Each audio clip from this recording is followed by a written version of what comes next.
こんにちは。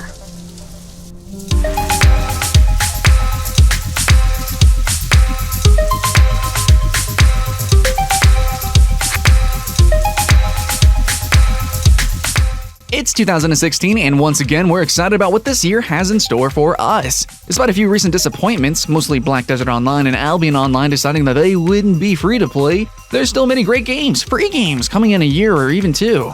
You don't believe us? Well, if you're not excited for Paragon, Lost Ark, Unreal Tournament, Tree of Savior, or any of the other games that we're about to tell you, then we don't know what to say.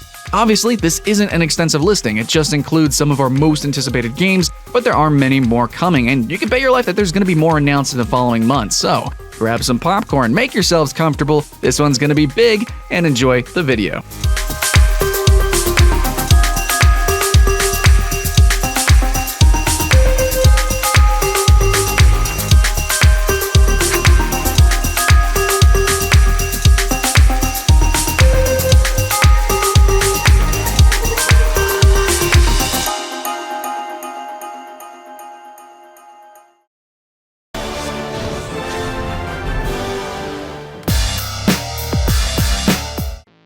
Near the end of 2015, and we finally heard something from Lost Ark, or as a lot of you like to call it, the MMO that everyone's waiting for, pretty much. A very short focus group test was held in Korea, and there are talks of a closed beta during the first half of 2016, so it looks like this one's actually moving for a change, which is pretty cool. China is already set to get this game, and while North America and Europe are very likely to get it according to the initial talk, that's still a ways to go. Anyway, in case you haven't been around, what is it that makes Lost Ark so interesting? Well, it looks like it's the perfect Diablo-like MMO with varied classes, exciting action combat, a crazy combo system, actual decision-making, cinematic dungeons with a huge bosses, clever puzzles, and lots of small activities to spend time. It also helps that it looks and moves pretty much perfectly thanks to the huge budget and team at Smilegate. I guess all that money thrown into Crossfire is actually being used for something.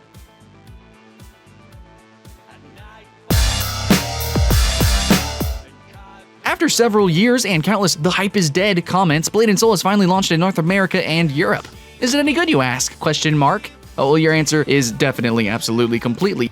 It has a lot going for it, and while under the hood it may be somewhat familiar, there's so much to the game, there's so many highlights that make it one of the biggest games of 2016. First of all, you just can't escape the eye candy. Yeah, we know. With one of the most original art styles ever created for an MMO. Even if a small percentage of players may not like the overly oiled designs and the exceptionally long legs on female characters, it's still a testament to the game that the graphics have stood the test of time so well. Now, the focus on story is another one of the highlights, with plenty of high-quality cutscenes to get you into the spirit of this martial arts epic. Combat can also be exciting and flashy, but honestly, don't expect any sort of revolution in the control scheme. Now, Blade & Soul is more than just a simple MMORPG. It's a playground for creative minds, as you can see by the amount of stunning music videos that are made using the game. Our very own editor RenderMax, in particular, has created some really impressive pieces that will definitely titillate, and we use that word in a broad sense for any fan of the game. 1, 2, 3, 4, 5 Wake up your heartbeat ブレずに生きていくんだ時々感じたパニック Brave and boring heart 絆を示せブレずに生きていくんだ時々感じたパニック HeroWarz is making an unexpected stop in North America and Europe, and we are very glad that it's doing so. Yeah, this is one little gem of a game, a cartoonish action RPG with compelling characters and over-the-top action. HeroWarz is polished, frantic, sometimes a bit too chaotic to see what's actually happening on screen, yeah, and it's what we could call the perfect game to take a break from other more demanding MMO experiences. It's also... what's the word? Oh yeah, it's fun. It's fun to play, something that most online games seem to forget about nowadays.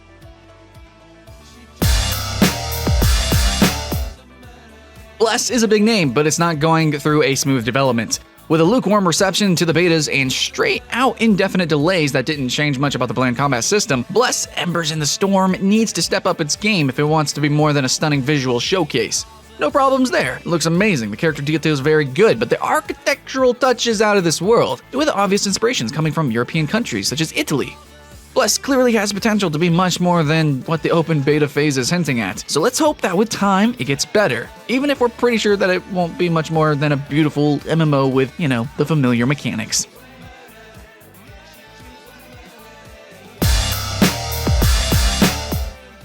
Tree of Savior is the spiritual successor to Ragnarok Online, and there's a lot of promise to this game. An old school kind of RPG that looks stunning and proves that there's still plenty of life in 2D if you have a skilled art team. IMC Games is doing a lot of things in the right ways, such as early announcements of the global English version, which made many players jump around like little kids on Christmas. There's also listening to the community and working on the feedback, such as including a much requested mouse control. Sure, it's not all perfect, as there's already been a few hiccups along the way, one of the biggest being the cash out prices seen in the Korea version. $25 for a hairstyle? Really? I can go out and get a real haircut for cheaper than that.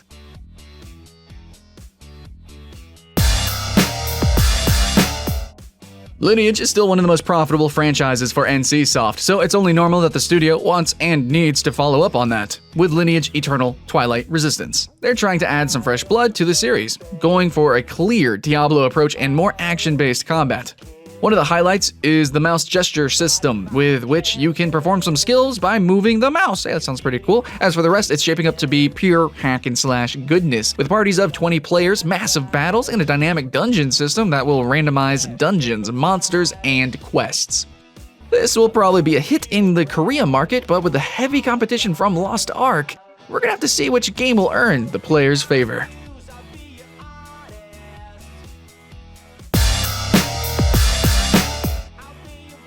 And suddenly 2016 got a little bit better with the announcement of one game that we thought we would never get to play in the proper English version. Riders of Icarus is the new name of Icarus Online, and it uses the CryEngine 3 to deliver some good visuals that serve the familiar but interesting gameplay as best as they can. Think Riders of Icarus as a new take on the gotta catch 'em all formula, or as the improved Dragon's Prophet, where the highlights is the hundreds of mounts that you can collect, tame, and use in land and air. There's aerial combat too, and it looks fairly exciting. While it won't light the world on fire, Riders of Icarus should be one of those MMOs that are fairly enjoyable, and the mount collecting is definitely a big plus in this game.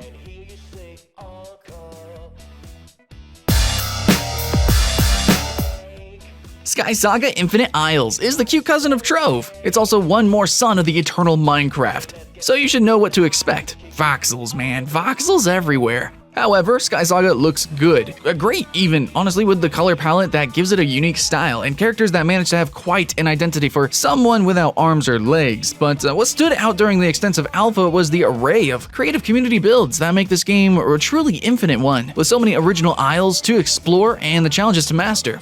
As for the rest, it's a genuinely fun mix of crafting, building, and fighting that, while it still, needs polishing, it's already showing a lot of promise, and makes this one rank high in our Minecraft-like MMO wanted list.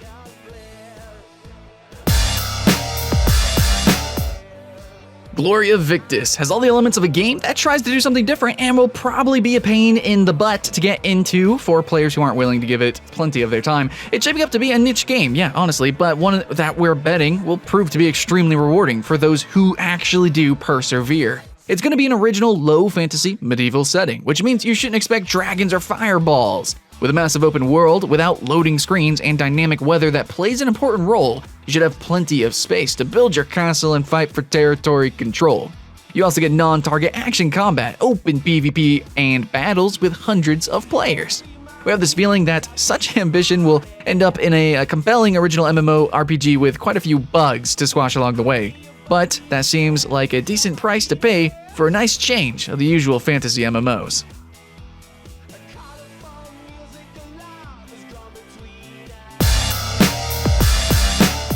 Starbreak is one little project from one of the developers of Realm of the Mad God. It's not your usual MMO either. It's one of those Metroidvania kind of game, a side-scrolling platform shooter with a nice hand-drawn graphic and a frantic boss battle kind of games, I guess. Perfect for a change of pace, especially for those who are looking for some kind of throwback to the age of Commodore, Amiga, and Super Nintendo.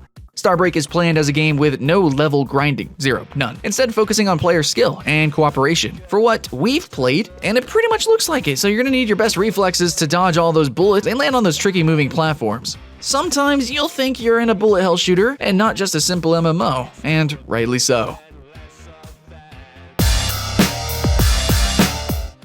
We weren't quite sure about getting Landmark in here. After all, it's been in early access for nearly 2 years, and it's still getting quite some bashing, and for all the worst reasons. Pay to win, bad optimization, and a slow development are the main reasons a lot of players are feeling a bit cheated.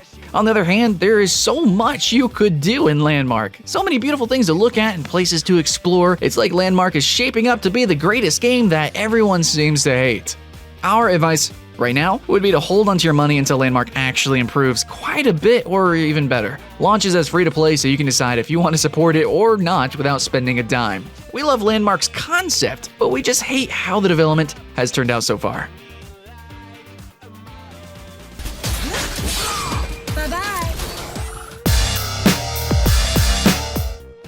This is what Cliffy B was all about for the last few years. Lawbreakers. It's a shooter, but that was already expected, coming from the creator of Gears of War series. But this time, it's a fast-paced, competitive first-person shooter where skill and team cooperation are said to be the determining factors to the outcome of the matches. Set in a futuristic world where a lot of shit has gone down apparently thanks to an event called The Shattering, law enforcers fight against criminals in 5 versus 5 battles where mobility is key. One character has a grappling hook, and it's said that you can avoid stepping on the ground for a long time with that. Half the cast is female, it's also confirmed, so let's just hope that we won't see any crazy tiny armor like we've been seeing in most shooters before. Gears of War was admittedly a game that treated female soldiers kind of properly, so the tradition will probably follow in Lawbreakers. It's a promising game, it looks great, and it could carve a little nice spot for itself.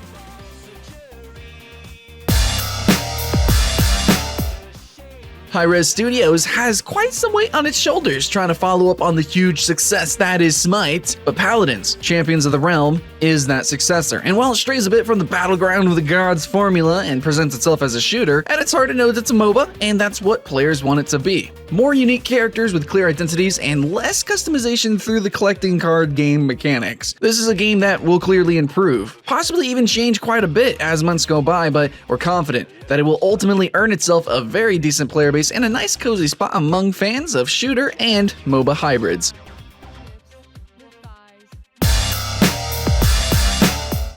Unreal Tournament is coming back, and Epic Games is taking the development process in a new, fresh direction. While many studios use early access to convince players they will be an active part of development, with Unreal Tournament everyone has a voice, right away, and for free. No need to dish your hard-earned cash in some unknown game that could turn out to be a scam. In Unreal Tournament, you contribute in many ways, from the usual bug reports to creating characters, weapons, and levels. It's also said to be a completely free game, where you won't have any silly microtransactions. Instead, there will be a marketplace where you can add your cosmetic item, mod, or total conversion, with the revenue being split between the creator and Epic Games. If the promises are kept, then this could mark the evolution of the free-to-play model, one where players can buy items but also profit from their creations. It's not a revolution, as it's been done a few times before, but definitely an evolution. It also helps that Unreal Tournament looks amazing and looks very capable of capturing the best of the series.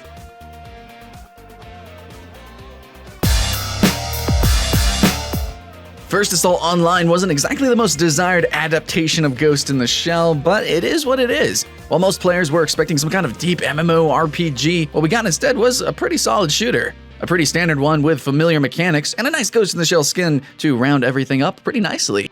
So when we stop cursing and take time to look at its proper merits, we can find a decent character-based shooter with some clever skills to go along with it, and a cunning skill share system that actually opens up quite a bit of tactics in what initially could look like just another shooter.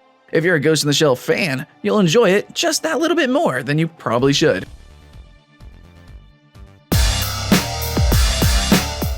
Fortnite is another Epic Games title, and this one is in development for quite a few years, actually. It was revealed in 2011, and it's still just in alpha when we entered 2016, so they're surely taking their time to work on it. It's a very interesting game, we gotta admit it, as it's trying to be more than just the usual bland of arena battlers that you see at every corner of free-to-play city. Think of it as a Minecraft meets Left 4 Dead, with sandbox elements, plenty of scavenging and building, and finally, the attack waves of enemies. The different classes have special abilities, both for building and for fighting, so you have to create a balanced team to make it all work out. The Unreal Engine 4 should provide plenty of cartoonish eye candy, so we're very curious to see how Fortnite will finally turn out.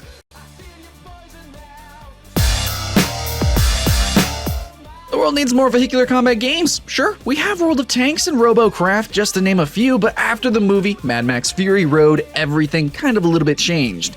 We needed a post-apocalyptic sort of combat game with deep customization, crazy dirty vehicles, and scary firepower and tricks up their sleeves. Crossout could be that game. It looks pretty promising actually, but it also helps that the developer's previous game is the very decent Star Conflict. So to put it simply, Crossout could be like a dirty-o Robocraft, with a customization system that may technically not be as deep as in that game, but it's still shaping up to be impressive nonetheless. Make it fast, make it furious, with a nice destruction model, perfect matchmaking, and a fair cash shop, and this one could get the attention of a lot of players.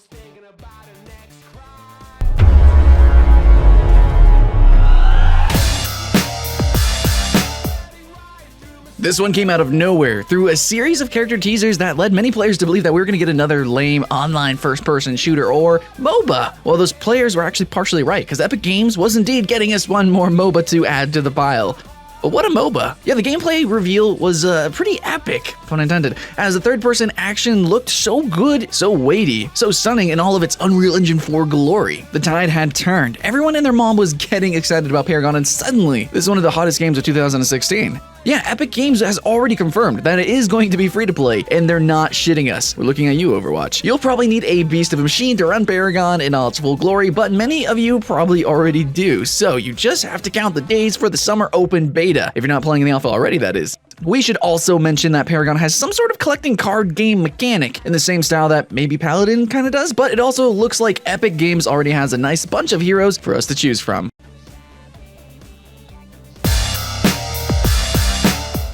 Gigantic's development had a few hiccups, which resulted in a release delay to 2016, but this didn't really shatter our hopes of seeing this one ranking high in the arena shooter list. Apparently, MOBA isn't such a hot word anymore, so we'll go with arena shooter.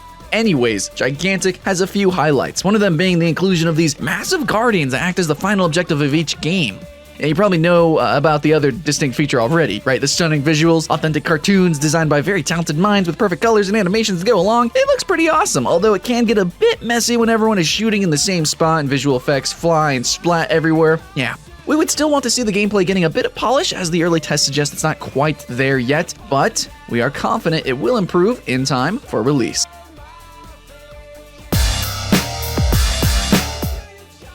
It was looking more and more unlikely that we'd honestly ever get to play Master X Master in the West, but 2016 brought this nice surprise from NCSoft. This game is going to launch in North America and Europe late 2016. A MOBA and action RPG hybrid with a nice appealing focus on PvE content. Master X Master allows up to 4 players to play cooperatively or just go out at the usual PvP mode. Think of Master X Master as NCSoft's Heroes of the Storm. It includes popular characters from the studio's games, such as Blade and Soul, Ion, Guild Wars 2, or WildStar, and should release with over 30 masters. Some of them really big and weird, others small and fluffy. This is often called a MOBA, but at its heart, it's more of an isometric action RPG, so give it a chance, as it could surprise you with its charm and fast-paced gameplay.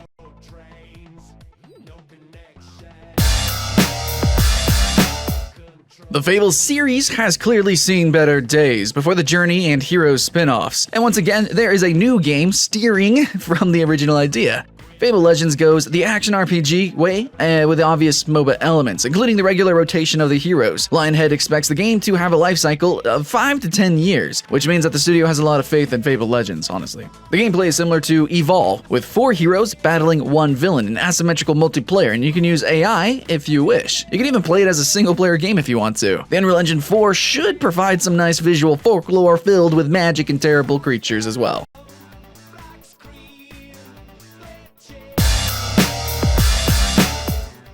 Supernova is a sci-fi MOBA. Okay, well, we'll wait for you to stop yawning so we can talk about it, right? Yeah. Okay, anyway, so Supernova actually tries to add real-time strategy elements to the Battle Arena gameplay. So while you can choose from a range of alien and humanoid commanders, you have to go beyond that by deploying mechanized land and air units, managing technologies, upgrades, and build order as in your classic RTSs. One of the best things about Supernova is that since the very first alpha test, it was already so polished and so solid that it made us really truly appreciate it. Despite the difficulty to find a match, understandably due to the lack of players at the time, if you want a top-down MOBA that doesn't go for the usual fantasy setting, then Supernova could be that game.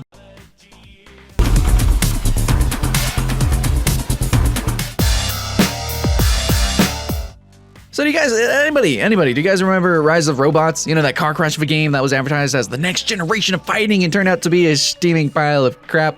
Yeah, well, the rest assured, the genre and robots are the only two things in common between the game and Rising Thunder. Yeah, Seth Killian, who worked on Street Fighter 4, is in charge of the brawler, and the similarities are pretty obvious, actually. Radiant Entertainment is aiming to make this a hardcore fighting game that is completely free to play, with real money used solely for cosmetic purchases. The studio wants to take Rising Thunder to the esports arena, and for what we've seen, the gameplay requires quite a bit of skill, actually, so things seem to be going on the right path.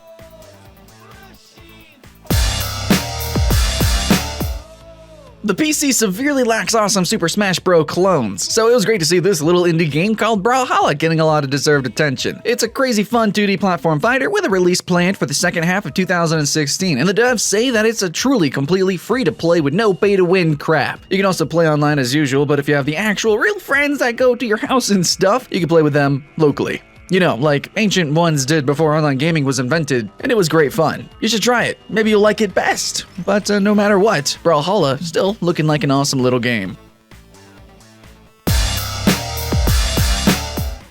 Duelyst is a surprising game that managed to make you look at its amazing pixel art meets hand-drawn backgrounds and then grabbed you with its addictive gameplay. Yeah, it's a turn-based strategy done right simply, taking some inspiration from Hearthstone and Final Fantasy Tactics and making sure that the matches are fast enough for even casual players to enjoy. Now, we're willing to bet that Duelyst will be one of the strongest tactical games of 2016 and probably beyond, as long as the studio keeps up the good work and releases regular content updates.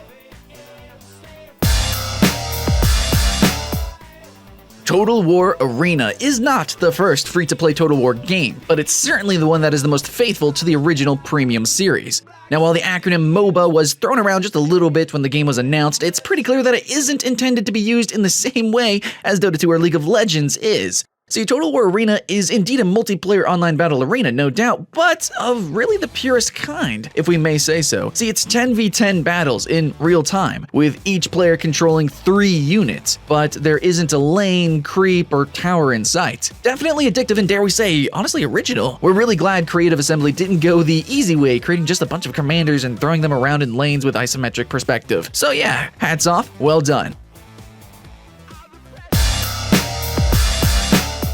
Atlas Reactor is another game from Tryon Worlds, the studio that everyone loves to hate, but no one can really say that they don't have good games out there. From Arcade, yeah, to Trove, Defiance, Rift, or Devilian, there's something for at least everyone, if you're willing to put up with the occasional, issue. Anyways, Atlas Reactor is a turn-based game with simultaneous turns, so you won't have to sit and wait for the other players to decide, as everyone has to choose their actions in 30 seconds.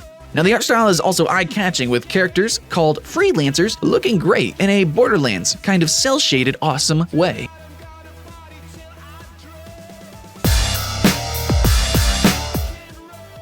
Now, with such a popular name in its hands, Jagex decided that instead of working on games to be cancelled, such as Transformers Universe, 8 Realms, or Stellar Dawn, they should focus on RuneScape spin-offs. Now, that's why we recently got Darkscape and Chronicle RuneScape Legends. The latter seemed inspired by the success of Blizzard's Hearthstone, but it's actually really nice to see that it takes a really very different approach, mixing the mechanics of tabletop games with collectible card game elements. And the result is a mixed bag, we have to say, as this is the kind of game that needs a lot of content, lots of players, and many months to see how it holds up, but we think it's worth following. So keep an eye out for it.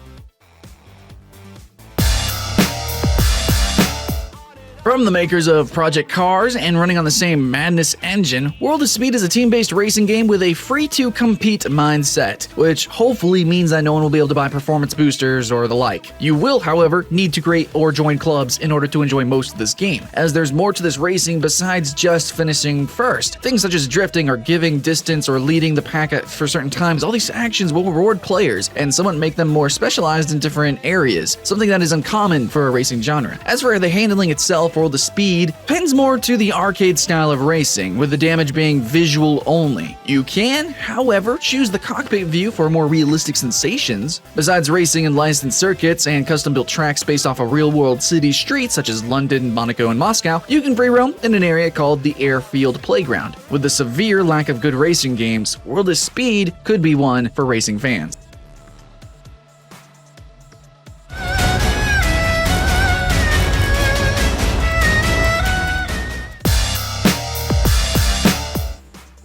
It remains a mystery to us why Nexon or any other publisher still hasn't grabbed the rights to Closers Online for North America and Europe. Like seriously, this side-scrolling brawler has all the right stuff to be a success in English territories. From the colorful cast of anime characters to the exciting fast-paced gameplay. It's also regularly getting new characters, advancements, and events, so it already has a nice bunch of content. With games like Elsword Online still popular but showing its age, and other brawlers failing to succeed such as Rusty Hearts and Rise of Incarnates, Closers Online could be subject of an X-Files episode. What kind of weird conspiracy is really preventing this game of reaching the Western market?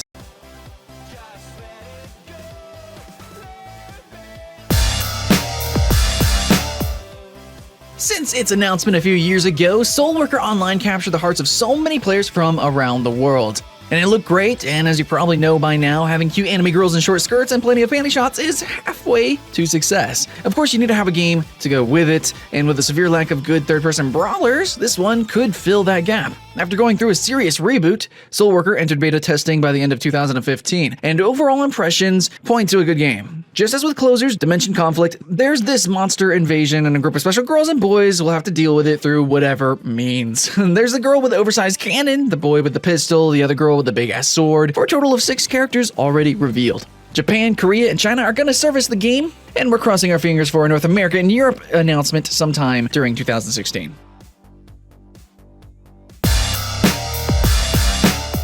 There's been so much weird stuff surrounding Monster Hunter Online that we just don't know anymore what to make of it.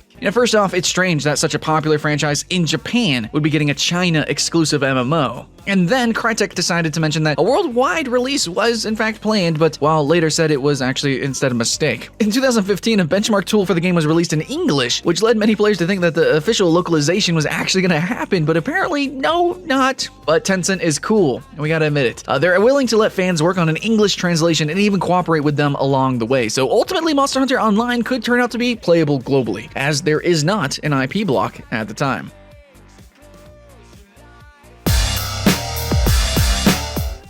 A deafening silence. That is what we got from Peria Chronicles during 2015. Which is a shame, since this is probably one of the most innovative, exciting creations from South Korea since MMOs were invented. And you should know just how many MMOs are announced every year in that country. On the other hand, we have to say that we understand the delay, since creating an anime sandbox game with building elements and Pokemon-like collect them all and use them in battle sounds like an utter nightmare to us. Not only that, but you're in the battles as well, so they also need to sharpen the engine for different types of combat.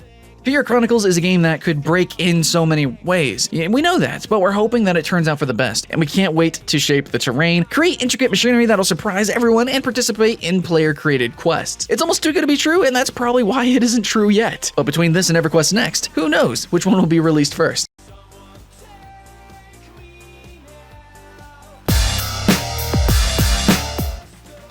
Kingdom Under Fire 2 has been through its own special little hell with 5 or so years of trouble before finally entering beta in 2014 in Asian territories.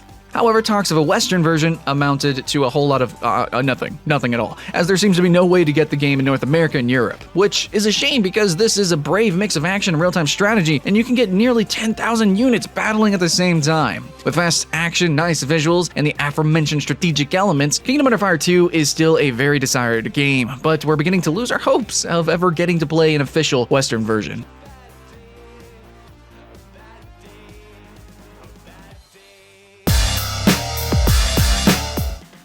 Okay, so there's this ongoing debate if Russia is part of Europe or not, whatever, so we won't go there. We'll just say that we're very happy for them to be getting the free-to-play PC game Halo Online in exclusivity, although we haven't heard a lot about it lately. Nonetheless, we're pretty confident that this game would be a massive hit in Western territories if developer Saber Interactive handled it correctly, at least, respecting the gameplay that millions of players know and love. The Russian studio has already worked in a few Halo games, so it'd be a matter of using their experience, adding plenty of flair, and we have to stress this word, microtransactions, and how it's done.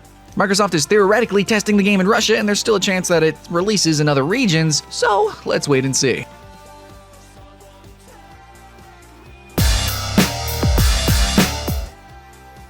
It was a long time before MapleStory got a sequel, but we have to praise Nexon for thinking out of the box and doing something that looks and plays completely different to the original. From side-scrolling 2D to isometric 3D, MapleStory has evolved, and this isn't without its risks though. But there are many elements from the original making return, as well as more advanced combat. Some really cool bosses to fight with a party and destructible elements for the diverse classes to knock down. There's also a nice housing system, but it wouldn't be MapleStory if there weren't plenty of minigames to go with the regular gameplay. There's swimming, dancing, last man standing, racing, and much, much more. Even if you're not too keen on the chibi anime look, this could be a game to capture young and adult players alike.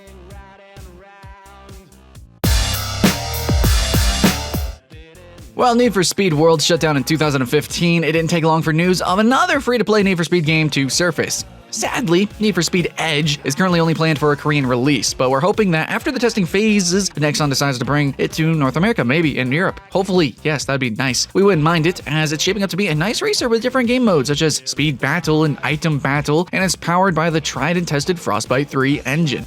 Need for Speed Edge would be a great alternative to World of Speed. Two racing games with different goals, but plenty of quality overall.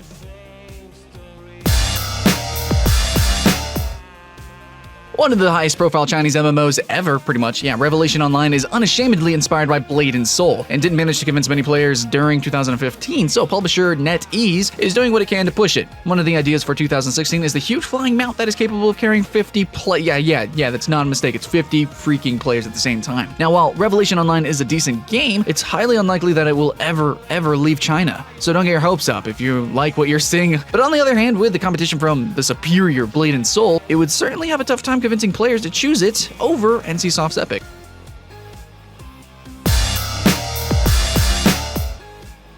Moonlight Blade is one more game from the school of Age of Wushu, Swordsman Online, and so on. Coming from China's #1 MMO company Tencent, Moonlight Blade is based on a famous novel that seems to be heavy on storyline and surprising twists. There are 3 different combat modes, from the classic tab targeting to non-target mode, and the game can be quite a looker, especially when you stop and take a look at all the beautiful vegetation dancing to the wind. There are some rumors of an English release, but until something is officially announced, they're as good as nothing.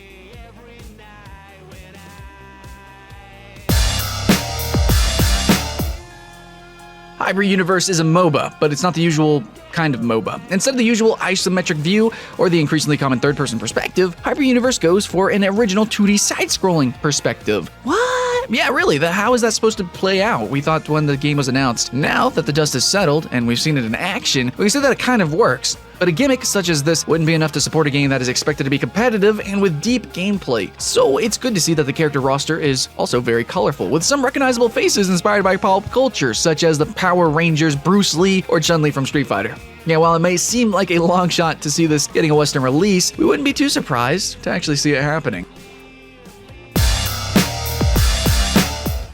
While Vindictus is still around and one of the best examples of online action combat that there is, it has definitely seen better days and a larger population. With a high demand for exciting action games, it's a bit baffling to think that a game such as Asker the Light Swallowers isn't getting a Western release. It looks good. It has deep environmental destruction systems and some pretty impressive bosses.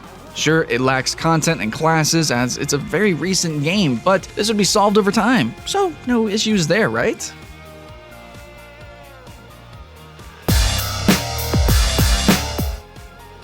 Another fast-paced action MMO, Kritika Online is probably staying in Asian territories as the time for it to go west probably ended already. You know how it works. A fast-paced anime MMORPG with Devil May Cry-style combat, plenty of combos and awesomeness, and Kritika already has plenty of classes to choose from. So exciting! Woo, fun! It could be a hit if someone actually bothered to release it in the Western territories. But interested parties need to probably hurry up or the game will be forgotten entirely in a year or two.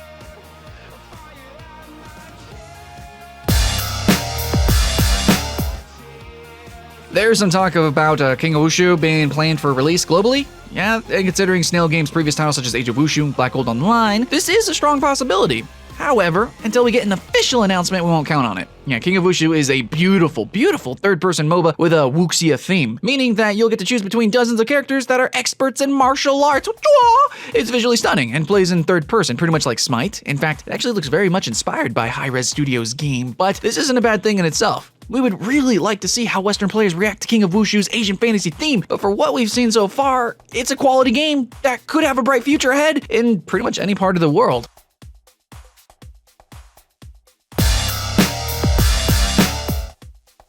Arcade's developer XL Games decided to tackle the Civilization series, but they're kind of doing it in an original way. See, they're keeping the base mechanics, such as era changes and building cities, but instead of a top-down view, the game is actually going to go third person, pretty much like your standard MMORPG. It's a pretty unique mix, and it even includes a card system, something that's getting more and more common with games, such as Paragon or Paladins. Yeah, a lot of games are using it. While PvP is the focus of the game, there's plenty to keep you occupied, including one of the various victory conditions, which is building the Great Wonders. One of the cool things about Civilization Online is the character creation system, which is extremely in-depth, like in Black Desert kind of way, making the cartoonish graphics really truly shine.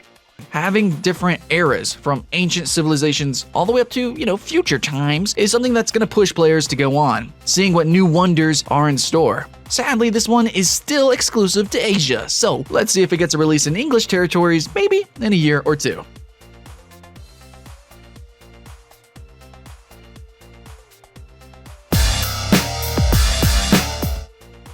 Hey look, Phantasy Star Online 2 is coming to PlayStation 4 in 2016, woo, awesome! But what about the English version for PC that was announced in 2012? Yeah, right? Nothing on that for a few years, and we just keep waiting for a simple, it's in the works or it's canceled official statement. I mean, we're just waiting. It never seems to come. It's probably safe to say that the Western version took a turn for the wrong side for some kind of reason, but Sega doesn't want to shelve it just yet. Who knows? However, if they keep this silence for one more year or so, players are bound to just give up for good on this maybe interesting MMORPG. After all, how many Blade and Soul syndromes can you cope with?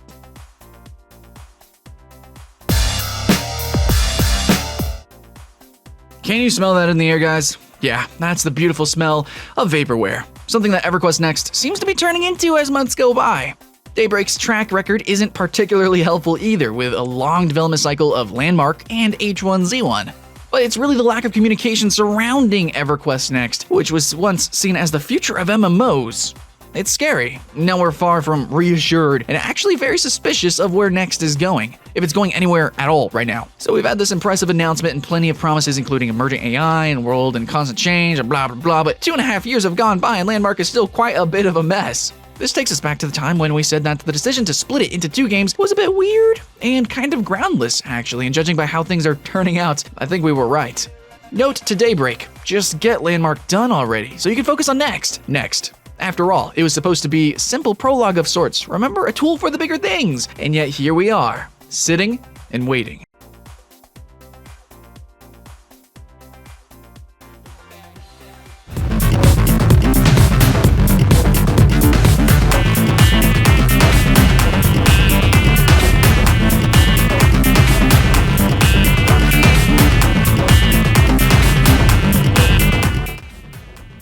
Of course, there are plenty more games that we wouldn't mind adding to the list if it wasn't big enough already. Yeah, so we're just settling for a few quick recommendations here.